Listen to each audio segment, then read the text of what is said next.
Hello viewers, আপনারা দেখছেন technical Samir online YouTube channel. বন্ধুরা, আপনাদের এই ভিডিওর মাধ্যমে দেখাতে চলেছি বিধবা ভাতা লিস্ট কিভাবে খুব সহজেই চেক করা যায়। তো চলুন বন্ধুরা, আমরা ভিডিওটা শুরু করি। ভিডিওটা শুরু করার পূর্বেই আপনাদের কাছে একটাই আমার অনুরোধ, আপনারা আমার এই চ্যানেলটিকে সাবস্ক্রাইবার করে বেল আইকনটিকে দাবিয়ে দিবেন, কারণ পরবর্তী ভিডিও আমি যখনই আবার আপলোড করব আপনারা নোটিফিকেশান যেন পেয়ে যান। তো বন্ধুরা, আমি আর দেরি করব না। বন্ধুরা, আমরা কম্পিউটার স্ক্রিনে চলে এসেছি। কম্পিউটার স্ক্রিনে এসে কোনো এক ব্রাউজার আমরা ওপেন করে নেব। ব্রাউজার ওপেন করার পর আমরা এই জায়গায় সার্চ করব NSAP, সার্চ মারব। সার্চ দেওয়ার পর প্রথমে যে অপশানটা খুলবে ন্যাশনাল সোশ্যাল অ্যাসিস্ট্যান্স প্রোগ্রামিং, তো এই অপশানটাই আমরা ক্লিক করব। এই অপশানটা ক্লিক করার পর আমরা ডেস্কটপ মোডে চলে আসব, হোম পেজে চলে আসব। হোম পেজে চলে আসার পর এই জায়গায় যে রিপোর্ট দেখাচ্ছে, রিপোর্টে আমরা ক্লিক করব। রিপোর্টে ক্লিক করার পর এখানে অনেকগুলো অপশান দেখাবে।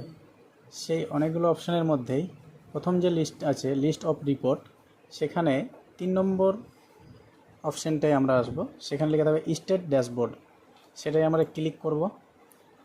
ক্লিক করার পর আরেকটা ইন্টারফেস আসবে। তো প্রথমে আমাদের সিলেক্ট করতে বলছে স্টেট, তো এখানে আমরা স্টেটে ক্লিক করে আমি কিবোর্ডে WT মানে ওয়েস্ট বেঙ্গল, আমি ওয়েস্ট বেঙ্গলের মধ্যেই থাকি, যার যেটা স্টেট সে সিলেক্ট করে নেবেন।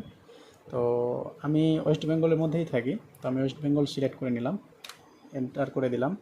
এবার আমরা আসব স্কিম, কোন স্কিমে আমরা নাম দেখব।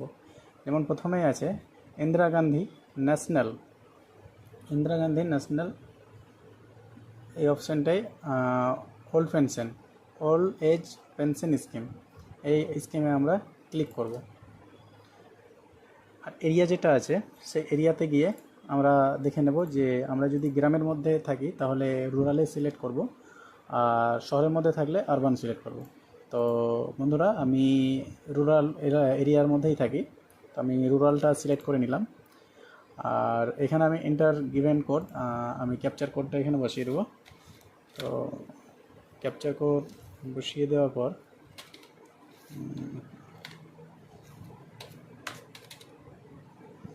এখানে সাবমিট আমি ক্লিক করব। তো সাবমিটে ক্লিক করার পর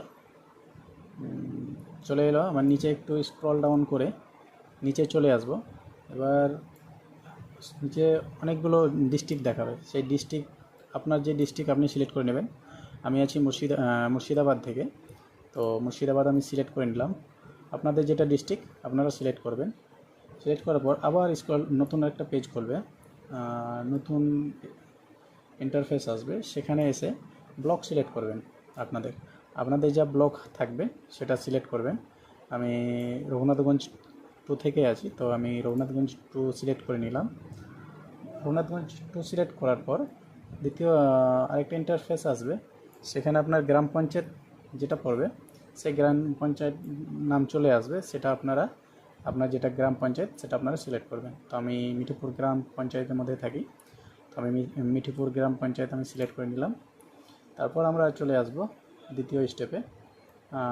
তারপরে স্টেপ আছে এখানে। এবার এই যে পেজ এসে গেল, সেটা এবার ফাইনাল লিস্ট পেজ। এবার এখানে আমরা দেখব বেনিফিশিয়ারি নেম, এই যে বেনিফিশিয়ারি নেম দেখাচ্ছে, তার father and husband name, age, scheme and others কিছু। তো এবার আমি যাকে খুঁজবো, ধরেন এখানে অনেকগুলো নাম আছে, তো অনেকগুলো পেজও আছে, তো আমি কোনো এক ব্যক্তিকে খুঁজবো। তো এই সার্চ বাটন আছে, সার্চ বাটনে আপনারা নামটা লিখতে পারেন, এবং যদি সার্চ বাটন না দেখায় তো আপনারা কিবোর্ড থেকে Ctrl+F মারবেন, আপনারা নাম অপশান পেয়ে যাবেন নাম লেখার। তো আমরা এখানে কোনো এক নাম সার্চ করছি, যেমন তুলন বেওয়া, একটা নাম সার্চ করে নিচ্ছি, তুলন বেওয়া। তো তুলন বেওয়া একটা এসছে, তো আমি স্যাংশন অর্ডার নম্বরে আমি ক্লিক করব। স্ট্যাটাসটা দেখে নেব সেটা অ্যাক্টিভ আছে কি না। তো এখানে সব দেখাচ্ছে, নাম বেনিফিশিয়ারি নেম, তোলন দেওয়া, status active, sanction order number, তারপরে এখানে হচ্ছে ফাদার অ্যান্ড হাজব্যান্ড নেম, কোন গ্রাম পঞ্চায়েতের মধ্যে পড়ছে সেটা, স্কিম দেখাচ্ছে, কতটা বয়স হলো, আর ফিমেল এখানে লাস্ট যেটা পেনশন পেয়েছে সেটা জুন মাসের পেমেন্ট পেয়ে গেছে। আর একটু নিচে এসে দেখব, নিচে সেরকম কিছু নাই। তো আপনারা বন্ধুরা আপনারা এইভাবে প্লিজ চেক করবেন। তো ভিডিওটা যদি ভালো লেগে থাকে আপনাদের কাছে অনুরোধ আপনারা লাইক দেবেন আর বেল আইকনটিকে দাবিয়ে দেবেন।